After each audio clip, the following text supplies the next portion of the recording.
Lindo, né? Maravilhoso. O Deus de secreto é abençoado e é maravilhoso. Eu me sinto dentro desse secreto.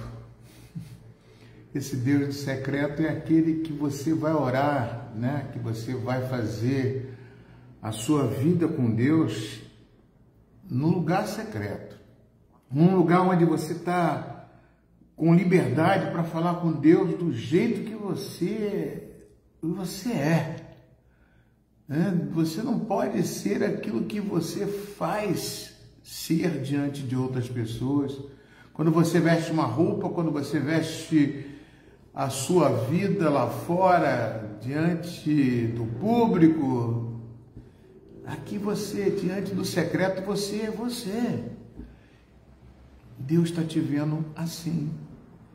E é por isso que você deve orar em secreto. Eu acho isso tremendo, maravilhoso e edificante, porque a oração tem que ser no secreto. Foi assim que Jesus nos ensinou. Em Mateus capítulo 6, vós orareis assim, não fazei vãs repetições. Não adianta você trazer palavras bonitas para que os outros possam ver que você sabe orar, que você tem uma linguagem, ter um vocabulário rico, erudito. Não, com Deus você fala no secreto, sem linguagem persuasiva de confundir. Você não ora para que as pessoas vejam, mas você ora aquilo que está dentro de você. Senhor, tu me conheces por dentro. Tu me sondas e sabe de todas as coisas. Antes da palavra sair da minha boca, tu já sabe tudo. Então, é tirar de dentro de nós aquela verdade. Falar com Deus é falar no secreto, não em público. Não para dizer que sabemos orar. Não para dizer que conhecemos a Bíblia. Não. Deus já sabe de tudo isso.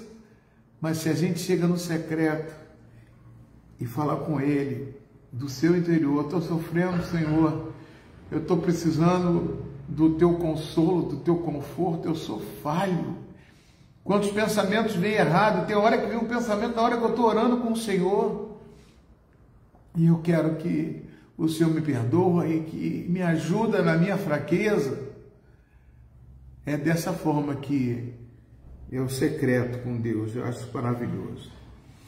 Eu quero ler um texto com vocês hoje que fala da transfiguração de Jesus. Esse é o texto, é a palavra que traz aqui no título, do nosso texto em Marcos capítulo 9, versículo 2 em diante.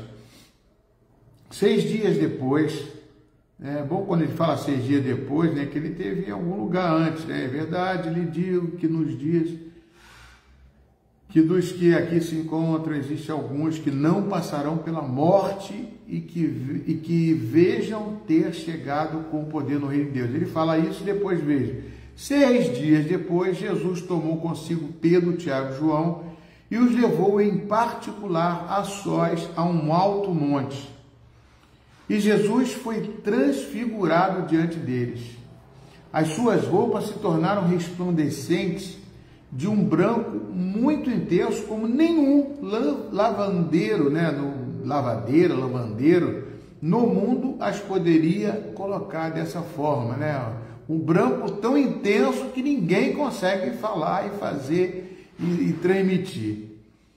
E lhes apareceu Elias com Moisés e estavam falando com Jesus. Então Pedro, tomando a palavra, disse a Jesus: Mestre, é bom é estarmos aqui. Façamos 3 tendas, uma para o Senhor, outra para Moisés e outra para Elias. Pois não sabiam o que dizer, por estarem eles apavorados. A seguir veio uma nuvem que os envolveu e dela veio uma voz que dizia: Este é o meu filho amado. Escutem o que ele diz. De repente, olhando ao redor, não viram mais ninguém com eles, a não ser Jesus.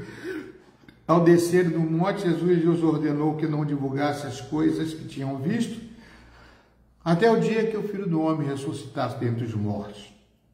eles guardaram a recomendação perguntando uns aos outros o que seria esse ressuscitar dentre os mortos. É interessante esse texto, né? Muito bom. Eu quero colocar aqui algumas advertências, ou algumas coisas interessantes, né? Que ele chamou 3, Pedro, Tiago e João. Por que não chamou todos os discípulos? A primeira coisa que a gente vê, ele existia, Deus, para esses 3, uma certa intimidade maior, né? E às vezes a gente acha que quando você está mais próximo de algumas pessoas da igreja, significa que são puxa-sacos, que são mais... Não, existe uma intimidade, existe um relacionamento de Jesus mais próximo de Pedro, Tiago e João, que revelou coisas a ele que não revelava a outros. Às vezes as pessoas ficam com ciúme, achando que não, por que ele fica colado com um, colado com aqueles 3, aqueles 2, aquelas 4, aqueles 5? Acho que isso não pode ferir ninguém. Eu acho que você não pode se sentir mal com isso. Jesus tem essa proximidade de chamar Pedro, Tiago e João por se sentir mais afim com eles, entendeu? Uma coisa de afinidade, né? Uma coisa de proximidade que confortava, que Jesus gostava mais. Não que gostava mais dele, que amava mais ele, não. É totalmente diferente. Às vezes tem pessoas que você gosta de estar próximo, você se sente bem, você se sente melhor, há um relacionamento melhor. Isso não é pecado não, tá, amados? E outra coisa, ele levou em particular, né, a sós, a um alto monte. E ali Jesus fez uma coisa, se transfigurou. O que significa esse transfiguramento de Jesus? Ou seja, ele se transformou. Eu chamo até de uma metamorfose assim, diferenciada. Eu creio que ele ali se transportou de uma forma como Deus. Aí Jesus, ele disse o poder que ele tinha e o poder que ele teria quando voltasse para arrebatar a igreja. Como assim, pastor? Eu não posso afirmar isso categoricamente, ser um pensamento, uma revelação minha, que eu creio que seja minha, não sei se de outros, mas Jesus tinha poder para fazer. Como que um homem pode chamar 2 pessoas que morreram? Ou seja, uma que não morreu, que foi arrebatado, que foi Elias, e Moisés, que literalmente a palavra de Deus diz que ele morreu e o próprio Deus enterrou ele, né? Aí você vê, um era morto e o outro não era. Um estava no céu, que foi arrebatado, e o outro estava no mundo dos mortos, né? Como diz, né? Estava no seio de Abraão, como diz a Bíblia em outros momentos, né? Estava num local de espera para ir para o céu, talvez. Mas como Jesus traz essas pessoas para cá? É outra forma que Deus quis demonstrar que os finais do tempo ele vai buscar a igreja dele. A igreja que está em Paulo revela isso em 1 Tessalonicenses capítulo 4, versículo 13, onde ele diz que os mortos ressuscitarão primeiro e depois os vivos serão arrebatados. Ou seja, não sejam ignorantes, ele fala assim, não se ignorem, porque todos aqueles que são de Jesus serão arrebatados, estarão com Jesus, como Jesus diz, eu vou para o Pai, como João capítulo 14, eu vou para o Pai, mas eu vou para o Pai e prepararei lugar para vocês. A coisa mais importante para a minha vida é estar com Jesus.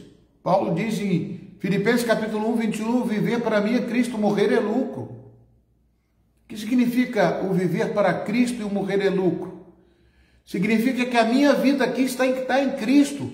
Quando eu falei em secreto, dentro do meu quarto com Jesus, é porque Ele me conhece, Ele sabe de todas as coisas, então eu tenho que falar com Ele transparentemente, eu não posso esconder nada dele. A gente representa uma pessoa, uma persona, uma vida diante de outras pessoas. Mas diante do Senhor nós temos que nos abrir completamente. Então, aqui ele se transfigura, ele se transforma num Deus, no Jesus que vai vir buscar a igreja. E quando ele vier buscar a igreja, ele fala que ele vai trazer tanto os mortos quanto os vivos. Ou seja, aqueles que morreram em Cristo vão ressuscitar primeiro. Ele quis dizer isso, que aqueles que estão em Cristo estarão primeiro no reino dos céus com Jesus. E aqueles que estarão vivos serão arrebatados quando ele vier buscar a igreja. E será arrebatado nos ares, será o dia do arrebatamento. Então eu posso trazer essa mensagem, né? Não trazendo isso teologicamente, não cientificamente, mas dentro dos meus pensamentos da Bíblia, dentro do meu livro do pastor Luiz Heresiastes, como dizem, das minhas heresias que eu posso chamar, eu vejo que Jesus vai com poder. Ele demonstra aqui para Pedro, Tiago e João como ele traz dois personagens, né?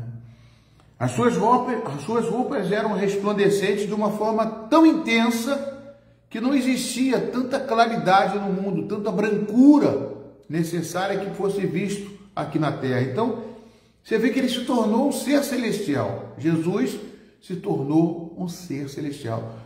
Na Bíblia, no Antigo Testamento, nós vemos que muitas vezes Jesus se transporta e existe através de chamado o anjo. Toda vez que aparece o artigo definido, o anjo, a gente pode prefigurar Jesus Cristo ali no Antigo Testamento. Aqui é como se ele fosse não o anjo, mas o Deus transfigurado, o Deus com roupas resplandecentes, o Deus que virá buscar a igreja. Jesus Cristo, o Deus vivo. Ele desapareceu e lhes apareceu Elias com Moisés. Elias, aquele que foi arrebatado num redemoinho com carruagem de fogo, que não morreu. Então, ele representa os vivos. E Moisés representa o mundo dos mortos e Cristo, os mortos separados para Deus, que estarão com Jesus também, junto no reino dos céus, na glória de Deus. E lhes apareceu Elias e Moisés estavam falando com Jesus. Falando com Jesus. Não somente no mundo irreal, mas no mundo tão real que Pedro, tomando a palavra, viu. E outra coisa importante, amados, Pedro faz uma relação aqui, um relato dizendo: mestre, bom estarmos aqui. Ou seja, ele se sente num lugar celestial, ele se sente muito bem naquele local. Bom estarmos aqui. Façamos 3 tendas, uma para o Senhor Jesus, outra para Moisés, outra para Elias. Ele se exclui. Pedro se exclui, tremendo, né? Maravilhoso. Faremos 3 tendas, uma para o Senhor, outra para Moisés. Agora, quem disse para Pedro que um era Moisés e outro era Elias? Não tinha retrato. O Pedro nunca viu Moisés, nunca viu Elias.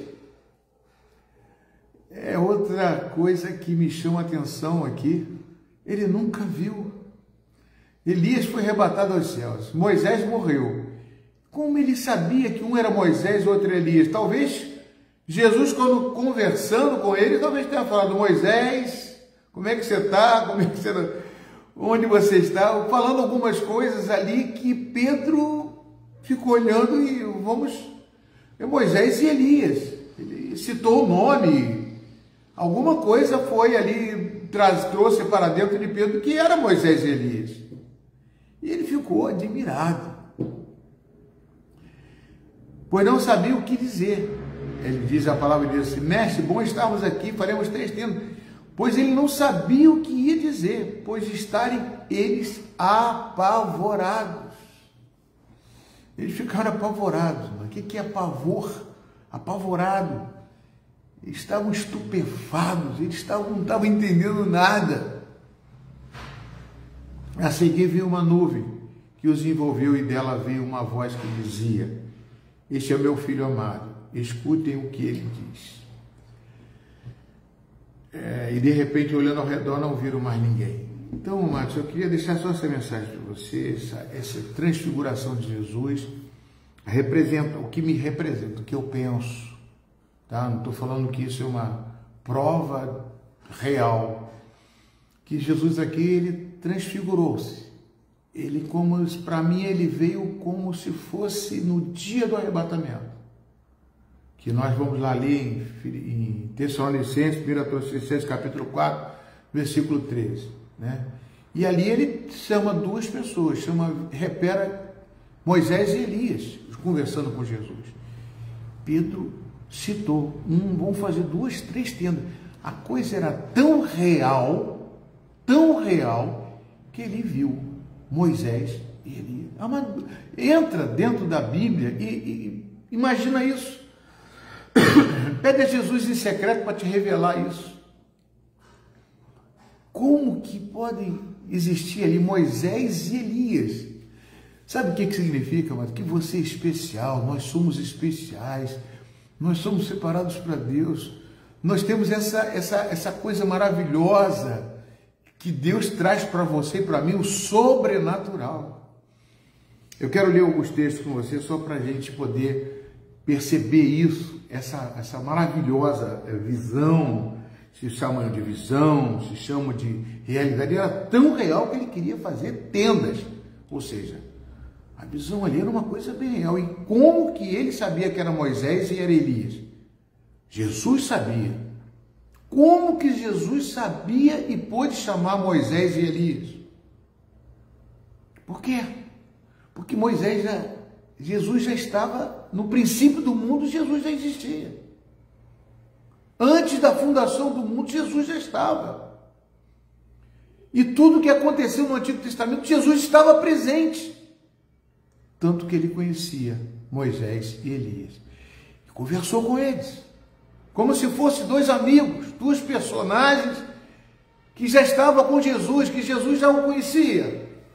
E Pedro observou a realidade daquela situação e chamou eles para fazer 3 tendas, para estarem ali confortáveis, e Pedro estava apavorado, porque não estava entendendo nada. Amém, queridos? Vocês estão entendendo a realidade desses fatos maravilhosos que Deus e a palavra de Deus traz para nós?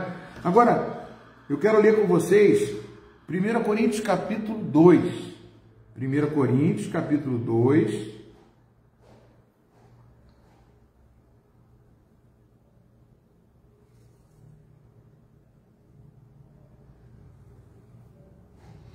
No versículo 13, diz assim, o que Paulo fala? Disto também falamos, não em palavras ensinadas pela sabedoria humana, mas ensinadas pelo Espírito Santo, conferindo coisas espirituais com espirituais. Vou repetir, conferindo coisas espirituais com espirituais. Amados, nós somos seres espirituais a partir de aceitar Jesus e o Espírito Santo habitar em você. Nós somos seres espirituais. Versículo 14. Ora, a pessoa natural não aceita as coisas do Espírito de Deus, porque eles são loucura.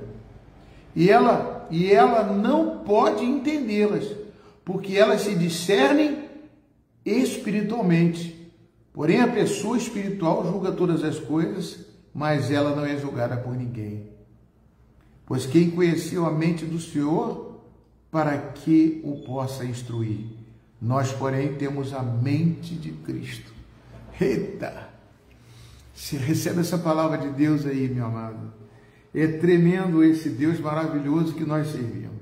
Agora nós vamos entrar em 1 Tessalonicenses, capítulo 4, versículo 13.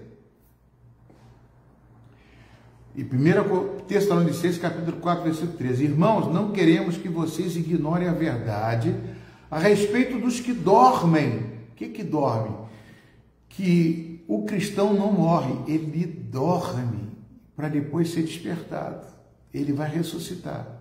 Então ele diz assim, irmãos, não queremos que vocês ignorem a verdade a respeito dos que dormem, para que não fiquem tristes como os demais que não têm esperança. Vocês têm esperança, amém? Eu tenho esperança, glória a Deus. A minha esperança está em Cristo. A minha esperança está naquele que morreu e ressuscitou. Está aqui comigo, está aí com você. Essa é a minha esperança. Eu estou com Cristo. Você está com Cristo. Nós somos nova criatura. As coisas velhas se passaram. Coisas espirituais se discernem espiritualmente, como diz em 1 Coríntios capítulo 2, versículo 14. E aqui, amados, ele diz uma coisa: para que não fiquem tristes como os demais que não têm esperança. Pois se cremos que Jesus morreu e ressuscitou, assim também Deus, mediante Jesus, trará em companhia dele os que dormem. Amados, nós vamos estar com Jesus, também vamos ressuscitar. E pela palavra do Senhor ainda lhes declaramos o seguinte: nós, os vivos, que ficarmos até a vinda do Senhor, de modo nenhum precederemos aqueles que morreram, aqueles que dormem. Preceder, antecipar. Nós não precederemos ele. Primeiro vão os que dormem, olha só. Porque o Senhor mesmo, dada a sua palavra de ordem, ouvida a voz do arcanjo, ressoada a trombeta de Deus, descerá dos céus, e os mortos em Cristo ressuscitarão primeiro. Os mortos em Cristo ressuscitarão primeiro. Depois, nós, os vivos, os que ficarmos, seremos arrebatados juntamente com eles, entre nuvens, para o encontro com o Senhor nos ares. E assim estaremos para sempre com o Senhor. Portanto, console uns aos outros com estas palavras. Está lembrado lá do texto que nós lemos de Marcos, Evangelho de Marcos, capítulo 2. Lembra? Primeiro Jesus transfigurou-se, se transformou naquele Jesus que vai voltar. E ali trouxe duas personagens representando os vivos, que era Elias, que foi arrebatado e não morreu. E o outro que representava os mortos, que era Moisés. E ali ele diz, agora aqui Paulo claramente diz, no arrebatamento, vocês que têm esperança em Cristo, os mortos vão ressuscitar primeiro para o encontro com Jesus nos ares. Depois os vivos, nós que estaremos aqui, Jesus, vamos ser arrebatados com a igreja, também iremos com ele. Ah, pastor, mas a gente vai morrer de repente antes ou depois? A gente não sabe quando Jesus vai voltar. Jesus disse que ninguém sabe. Vai ser um dia que ninguém espera. Ninguém vai estar esperando. Jesus vem hoje, vem amanhã, não. Ninguém sabe quando ele virá. Mas quando você sabe que diz isso, pastor? Como que eu vou saber quando ele virá? Aí no capítulo 5 de Tessalonicenses, versículo 1, vocês vão ver. Irmãos, no que se refere aos tempos e às épocas, não há necessidade que eu lhes escreva, porque vocês sabem perfeitamente que o dia que o Senhor vem, é como ladrão à noite. Quando andarem dizendo paz e segurança, eis que lhe sobrevirá repentina destruição, como vem as dores de parto à mulher que está para dar à luz e de modo nenhum escaparão. Então, ninguém sabe quando ele virá. Todos nós temos que estar esperando. Maranata, vem, Senhor Jesus. Preparados para estar com ele. Devemos estar. Buscando sempre a sua presença. E o melhor lugar é a casa do Senhor. O melhor lugar é a presença de Deus. Estarmos na presença dele. Não quer dizer que a casa do Senhor é você, sou eu, somos casas de Deus. Somos santuários do Deus Altíssimo. 1 Coríntios capítulo 3, versículo 16.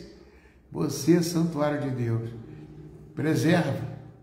Lembra das 5 virgens, ou seja, 10 virgens, 5 nécias e 5 prudentes. 5 imprudentes e 5 prudentes. As prudentes tinham azeite na botija e as 5 imprudentes não tinham.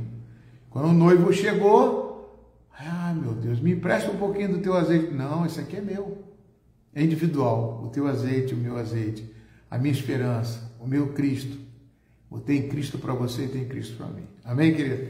Eu deixo essa mensagem para vocês, para saber que nós temos a esperança em Cristo. Amém? Que Jesus abençoe você.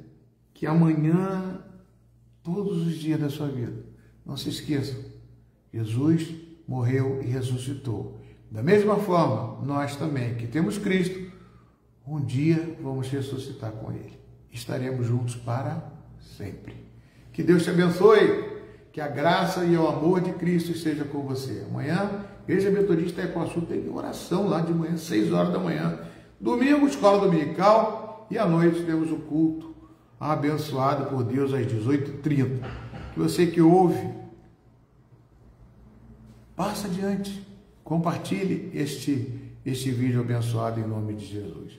A graça e paz, Luana, Maria Helena, Cleide, que Deus abençoe vocês. Fique na paz do Senhor. Tchau, tchau.